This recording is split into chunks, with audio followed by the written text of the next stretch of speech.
태극신검 이해를 시작하겠습니다. 절대자의 신검부터 하면 되죠. 절대자의 신검은 절대자의 형태를 지닌 의지 더하기 절대자의 권능이 합쳐져서 만들어진다, 이렇게 얘기하고 있죠. 절대자의 신검은 이렇게 만들어지는데 어떻게 규정할 수 있을까요?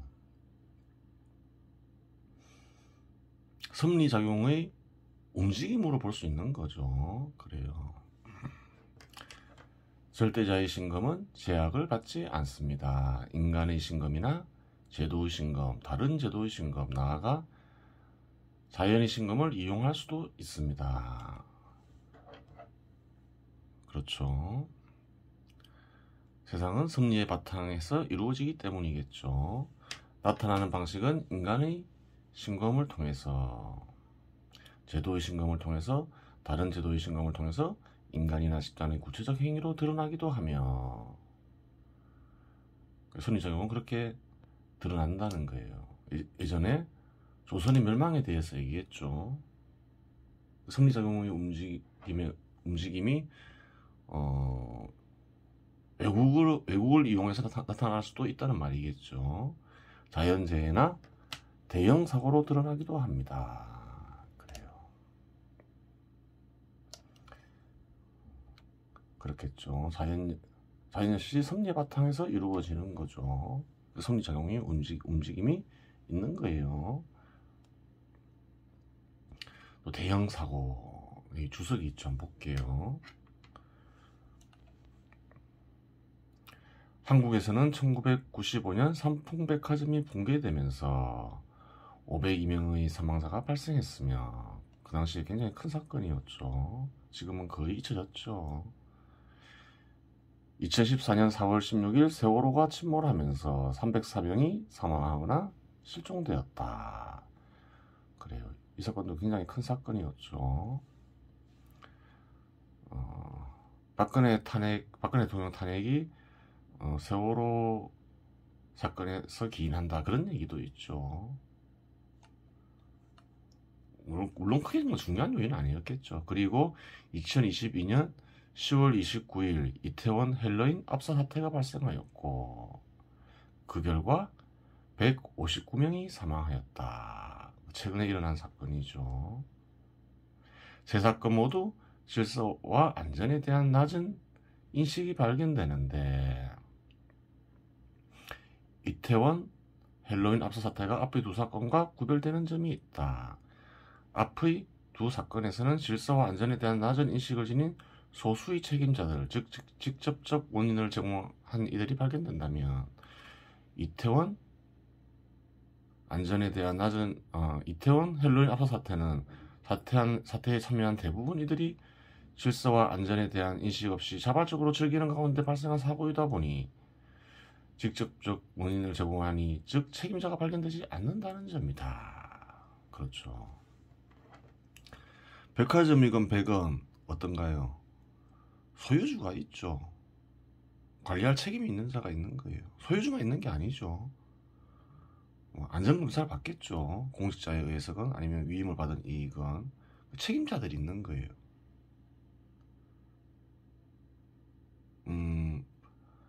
물론 단순히 소유자나 관리할 책임이 있는 사람이 사고가 났다고 해서 다 책임을 져라, 그렇게 할 수는 없겠죠.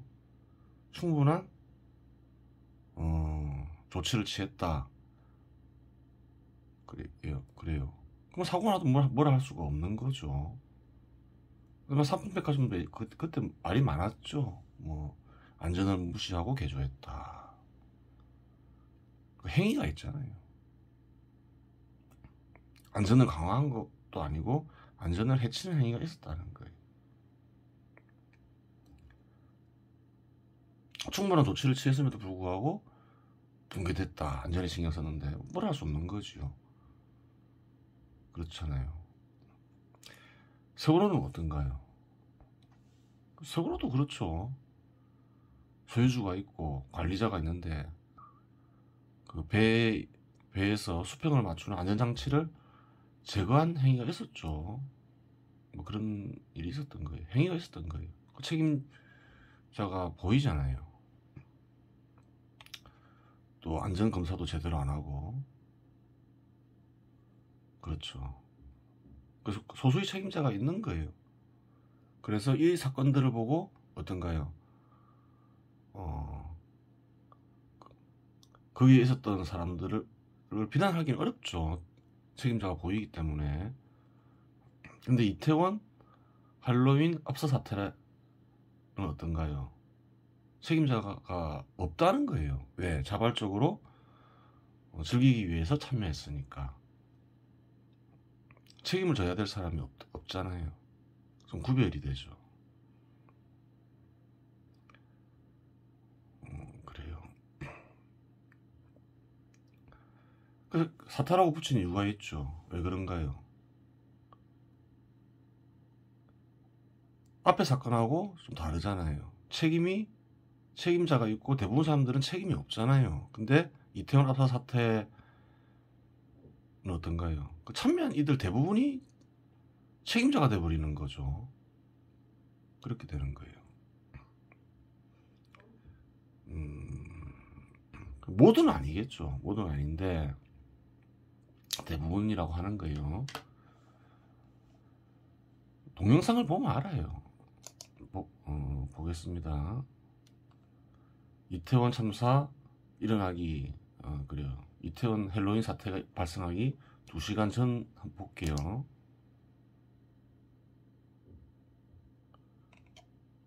뭐 질서를 지키죠. 예, 질서를 지켜요. 어느 정도 질서를 한쪽으로 나가고 한쪽으로 빠져나가고 줄을 서서 차례차례 그래요.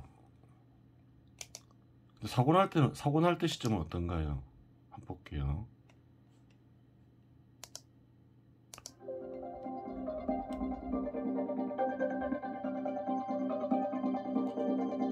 거의 뭐 줄이 없죠. 줄이 없어요. 질서를 안 지키죠.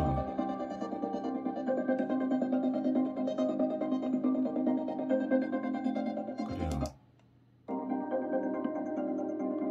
한쪽으로 올라가고 한쪽으로 내려가고 간격을 유지하고 줄을 서서. 그럼 사람이 아무리 많다고 해서 사고가 날 일이 없잖아요. 그 얘기를 하는 거예요.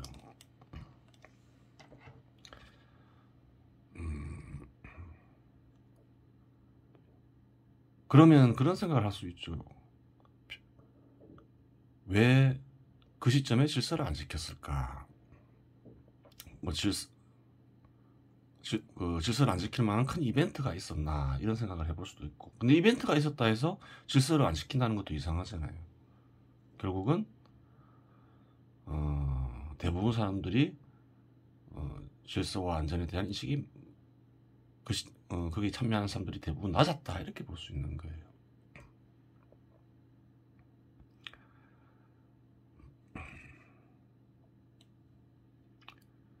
이는 이태원 헬로윈 압사 사태에 참여한 이들만의 문제라고 보기는 어렵다. 즉 이태원 헬로윈 압사 사태는 한국 사회의 사회 구성원들 대부분의 질서와 안전에 대한 인식이 과거에서 현재 이르기까지 무척 낮다는 사실을 입증하는 사례이다. 그렇죠.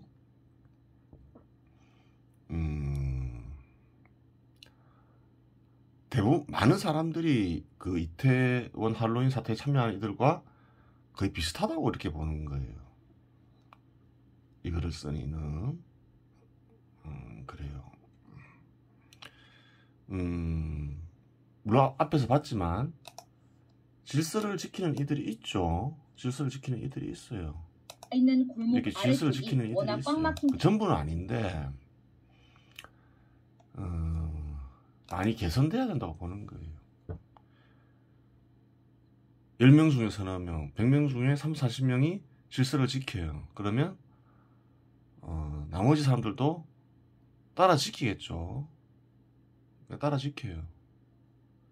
근데 100명 중에 90명, 10명 중에 9명이 질서를 안 지키면 어떡할까요? 한 명이 질서를 지키려 하고 소리를 지르더라도 그래요. 질서가 안 지켜지겠죠. 그래요.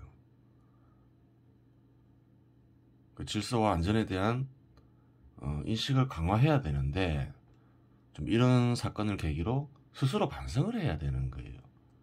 뭐 질서 안전 지키라고 교육시키고 훈련시키는 것도 우스운 얘기라는 거지요. 그래요. 물론 이 말을 하는 이 글을 쓰는 역시 질서를 그렇게 아주 엄격히 지키는 사람은 아니겠죠. 엄격히 지키는 사람도 있겠지만,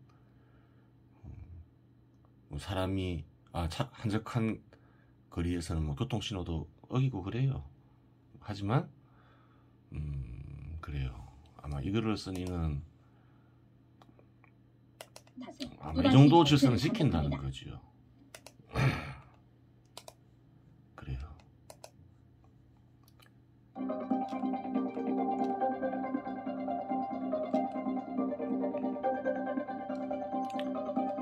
여기서도 뭐 질서와 안전에 대한 인식이 있는 사람이 있겠죠. 근데 아까도 얘기했죠. 10명 중에 9명이 안 지키려 한다. 이렇게 엉망이 돼버린다는 거예요.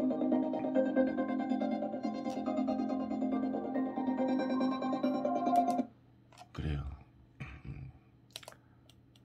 질서와 안전에 대한 인식만 있으면 자발적으로 즐겁게 놀 수 있는데,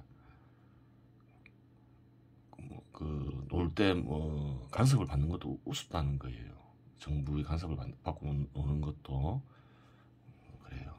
이번 계기로, 이번 사건을 계기로 질서와 안전에 대한 인식을 강화해야 되겠죠. 그래요. 물론 이러한 문제는 한국만의 문제가 아니라 다른 여러 국가들이 공통된 문제일 수도 있다. 그렇겠죠. 이런 말은 왜 했을까요? 여기 보면 외국인도 나와있죠. 한국인만 사망한 게 아니죠. 이태원 할로윈 압사 사태에는 다른 나라 국민들도 많이 참여를 했어요. 이란인 5명. 의외로 이란인이 많죠. 이란인은 그렇게 흔히 보이는 국민들, 이란 국민들 흔히 보기 어려운데, 대한민국에서 요즘에 이란 국민들도 많은 모양이죠. 중국 4명, 러시아 4명. 그래요. 일본인, 미국인도 많이 보이는데 2명. 그래요. 그런데 그래요. 외국인들에게 책임이 있다라고 보기는 어렵죠. 외국인들은 다른 국가에 가면 어떤가요? 그 국가의 국민들의 관습에 주로 따르죠. 아무리 질서를 안 지키는 국가의 국민도 질서를 잘 지키는 나라에 가면 어떤가요? 그 국가의 국민들을 따라서 질서를 지키죠. 그래요. 책임을 묻기는 어려워요. 오히려 날벼락 맞았다고 해야 되겠죠. 그래요. 한번 쭉 살펴보았습니다.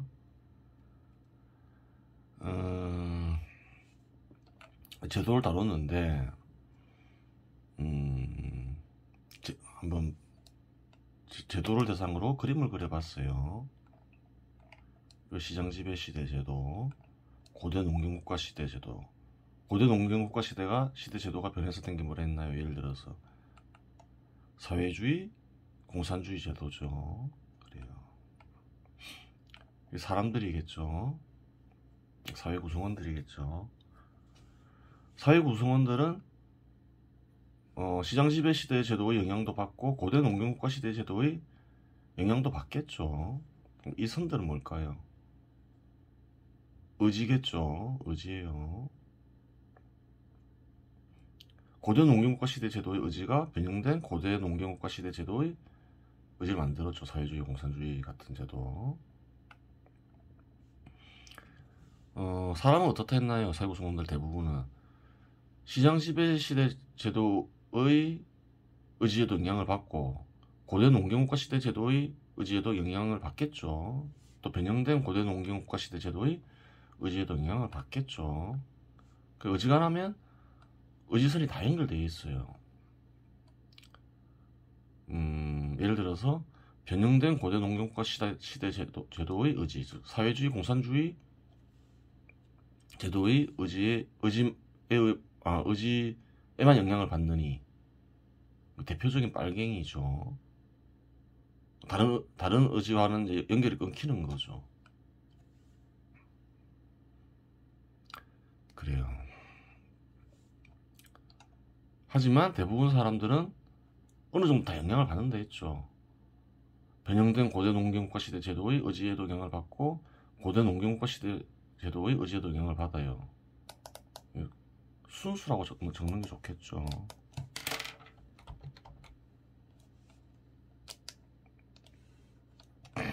영향을 받죠. 그래도 보면 이 좌파 인사를 했죠. 좌파 인사들 중에서도 그래요. 한국에서도 과거에 보면 시장 지배 시대 제도 의지의 영향을 받는 경우를 살펴볼 수 있잖아요. 그 위선자라 하잖아요. 소득과 부를 멀리하는 척하면서 뭐 부동산 투기하다가 뭐 걸린 이들도 있고 뭐 그랬잖아요. 문재인 정부 시절 때. 그래요. 그 신랄같이 뭐 제법 강하게 연결됐을 수도 있죠. 신랄이 아니고. 그리고 또 어떤 인사가 있나요? 시장 지배 시대 제도의 의지에도 제법 영향을 많이 받고 순수 고대 농경국가 시대 제도, 변형된 고대 농경국가 시대 제도의 의지에도 제법 영향을 받는 이들이 있는 거예요. 이런 이들은 어떨까요? 왔다 갔다 하겠죠.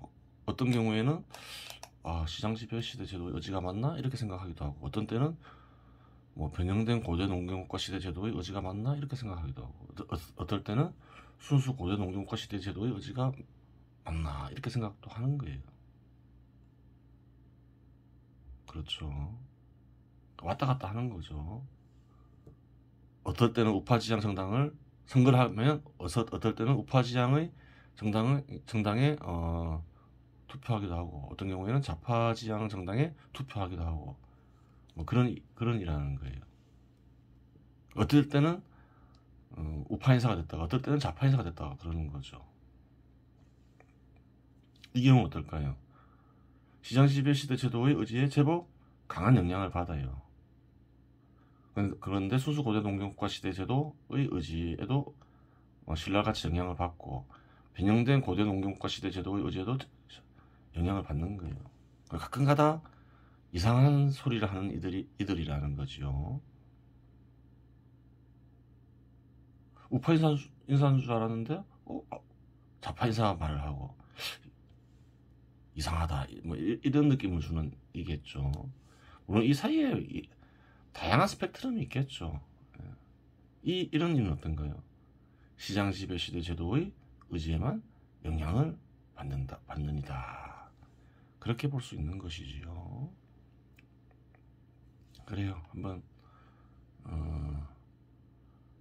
좀 더 이렇게 구체화해서 그림으로 그려봤어요.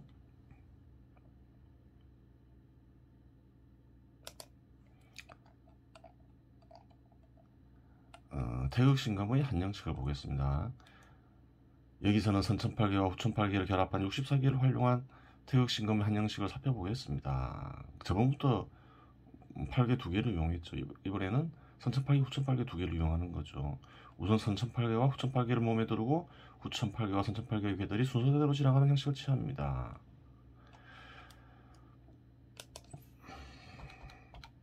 선천팔계와 후천팔계를 머리와 발을 축으로 두릅니다.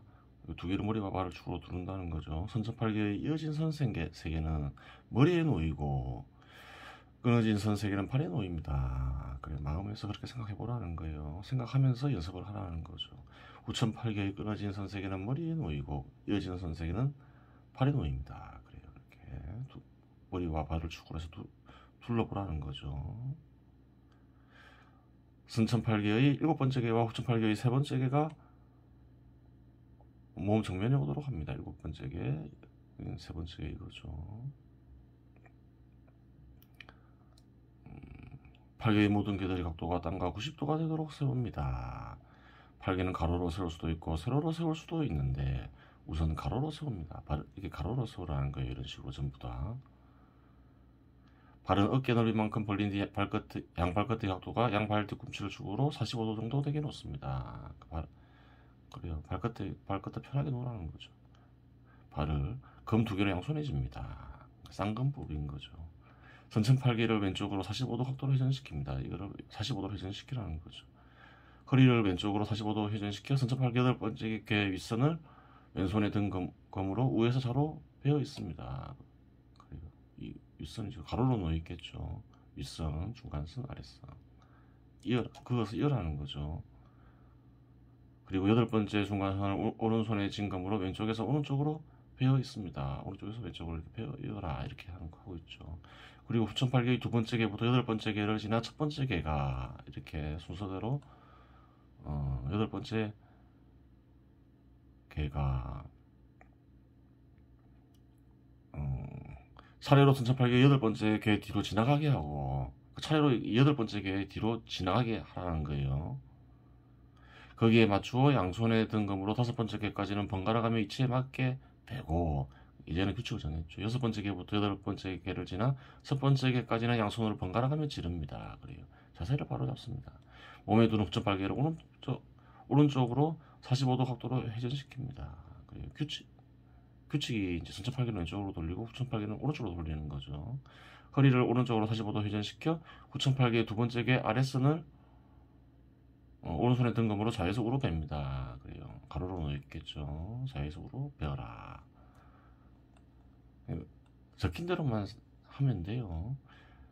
저절로 마음에 떠오르도록 적어 놓은 거죠. 그리고 선천팔개의 2번째 개부터 8번째 개를 지나 첫 번째 개가 차례로 기존의 후천팔개 2번째 개 뒤로 지나가게 하고 거기에 맞추어 양손에 든 검으로 5번째 개까지는 번갈아가며 이치에 맞게 지르고 6번째 개부터 8번째 개를 지나 첫 번째 개까지는 양손으로 번갈아가며 뺍니다. 자세를 바로 잡습니다. 그래요. 다 대동소이하겠죠. 각도만 바뀌는 거죠. 90도 각도가 바뀌고 또 이제 이용하는 개가 바뀌겠죠. 한번 읽어보세요. 이번 시간은 여기서 마치겠습니다.